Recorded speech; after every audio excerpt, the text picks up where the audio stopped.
ये vibrant Gujarat global investor summit में दो ऐसे क्षेत्र हैं कि जिसमें सबसे ज्यादा लोगों को आकर्षित करने का हम प्रयास करते हैं। एक है एजुकेशन, दूसरा है हेल्थ सेक्टर। मित्रों, इसी वर्ष जो वाइब्रेंट समिट हुआ था, दुनिया के करीब 43 यूनिवर्सिटीज, वर्ल्ड फेम यूनिवर्सिटीज यहां थी और उन्होंने गुजरात के साथ मिलकर के 21st सेंचुरी के लिए किस प्रकार से ह्यूमन रिसोर्स डेवलपमेंट की आवश्यकता है और किस प्रकार के नए एकेडमिक सिलेबस की आवश्यकता है, उस पर बड़ी गंभीरता से सोचा और 23 से अधिक यूनिवर्सिटीज आज गुजरात की यूनिवर्सिटीज एंड प्राइवेट इंस्टीट्यूशंस ने एमओयू किया है। आप कल्पना कर सकते हैं कैसा एक नए क्षेत्र में हम प्रवेश कर रहे हैं। उसी प्रकार से हेल्थ सेक्टर में भी सर्वाधिक एमओयू हुई है। यानी सिर्फ इंडस्ट्री के लिए नहीं हो रहे, एग्रीकल्चर हो, पानी की व्यवस्था हो, हम विश्व में जो उत्तम व्यवस्थाएं हैं, विश्व में जो उत्तम अनुसंधान है, उन चीजों को गुजरात की धरती पर लाने का प्रयास कर रहे हैं। और उसी का एक हिस्सा है कि 2009 में वाइब्रेंट समिट में जो एमओयू हुआ था, वो काम आज पूर्ण होकर के आपको डेडिकेट किया गया। गुजरात सरकार ने बहुत बड़ी पूंजी लगाई है इसी क्षेत्र में काम करने के लिए और जैसा जयनारायण भाई ने बताया, इससे भी बड़ा इन्वेस्टमेंट है, इससे भी बड़ा इंफ्रास्ट्रक्चर बनाया है। हमने सूरत पसंद किया है। और मित्रों, इस क्षेत्र में जाने का मुझे मन क्यों किया, एक बहुत ही दर्द भरी कथा है उसके पीछे। शायद इतने बड़े भवन में और इतने बड़े मशीन जो अंदर लगे हैं, उसके पीछे जो दर्द है वो शायद किसी को दिखाई नहीं देगा, लेकिन आज अवसर है, मैं आपको बताना चाहता हूं।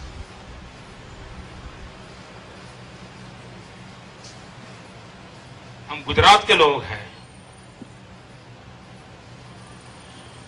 हम 6 करोड़ नागरिक साथ रहते हैं, लेकिन हम में से बहुत कम लोगों को पता होगा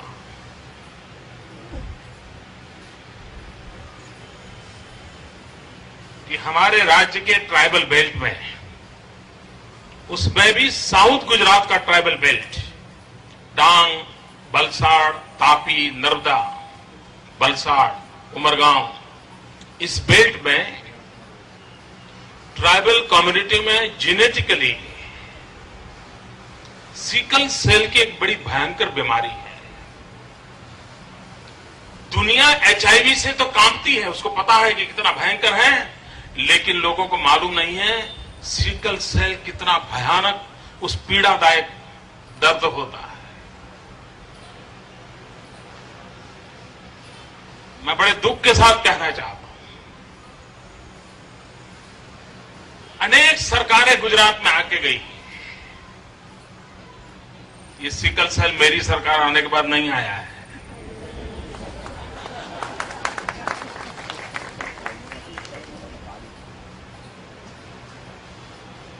कैसे क्योर करना, कौन सी दवाई काम करेगी, उसमें अभी भी रिसर्च चल रहे हैं। लेकिन मित्रों, पुरानी किसी सरकार को पता तक नहीं था कि इस राज्य के अंदर इतने बड़े समूह को इस पीड़ा से अपनी जिंदगी गुजारनी पड़ती है। ये पहली सरकार है जिसने ये खोज के निकाला कि भाई हमारा ये समाज इस पीड़ा से कैसे दर्द से जी रहा है, और तब से मन में ठान कि हम आधुनिक से आधुनिक विज्ञान को लाएंगे, संशोधन करेंगे, सामाजिक क्रांति के लिए प्रयास करेंगे और इन गरीब आदिवासियों को हमेशा हमेशा के लिए इस संकट से मुक्त करेंगे। हमने एक काम किया, एजुकेशन फील्ड में एक, ये ट्राइबल बेल्ट के जो सिकल सेल फैमिलीज हैं, उनके बच्चों का मेडिकल टेस्ट पहले ही कर लेते हैं। लाखों बच्चों का रेगुलर उसका काम हम करते हैं और बाद में जब वो बड़े हो जाते हैं उनको हम समझाते हैं कि आप भी अपने माँ बाप के कारण सिकल सेल के हेरिडिटरी आप पेशेंट हैं। भविष्य के लिए जरूरी है कि एक सिकल सेल का पेशेंट दूसरे नॉन सिकल सेल पेशेंट के साथ, व्यक्ति के साथ अगर शादी करता है तो हम इसको 50% डाउन कर सकते हैं। मित्रों, आज मेरी सरकार ये काम उस ट्राइबल बेल्ट में कर रही है कि आप इससे शादी करो, इससे ना करो। आपको होगा सरकार को ये भी करना पड़ता है, औरों को नहीं करना पड़ता था, हमें करना पड़ता है, क्योंकि हम इस दर्द से उन्हें मुक्ति दिलाना चाहते हैं। और दूसरा, एक जब मैंने जाना कि स्टेम सेल के माध्यम से इस समस्या का समाधान हो सकता है और इसलिए अरबों खरबों रुपया सरकार की तिजोरी से खर्च करके सूरत में ये सेंटर हम खड़ा कर रहे हैं ताकि मेरे उन ट्राइबल बच्चों को,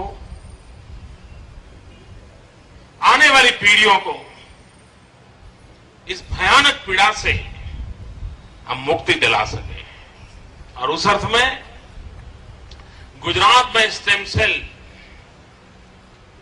इस क्षेत्र का विकास ज्यादा जितना होगा, मुझे विश्वास है कि हम बहुत अच्छी सेवा कर पाएंगे। मित्रों, हेल्थ सेक्टर में जिस प्रकार से रिसर्च हो रहे हैं, जिस प्रकार से टेक्नोलॉजी ने अपनी जगह बना ली है और जैसे जैसे ये सुविधाएं बढ़ती हैं तो नागरिक भी अब सुरक्षा को महसूस करता है तो बेपरवाह बन जाता है। अगर कार में एक्सीडेंट प्रोटेक्शन के लिए एयरबैग की व्यवस्था है तो ड्राइवर को मन करता है कैसे भी चला लो, कोई बात नहीं, एयरबैग है, बच जाएंगे। ये जो टेम्परामेंट धीरे धीरे बन रहा है वो बड़ा चिंता का विषय है। आरोग्य की सुविधाएं कितनी ही क्यों न बढ़े, लेकिन भगवान हमें उस सुविधाओं को लाभ लेने के लिए मजबूर न करें, ये देखना हम लोगों का दायित्व बनता है, एक नागरिक के नाते हमारा दायित्व है। और हम ईश्वर से प्रार्थना करते हैं कि हमारा खुद को संभालने का जो स्वभाव सदियों से हमें विरासत में मिला है उसको हम ध्यान दें। मित्रों, एक मैं चाहता हूं स्टेम सेल के माध्यम से एक काम अगर हम रिसर्च करके करें, युद्ध के अंदर या आतंकवादियों के हाथों से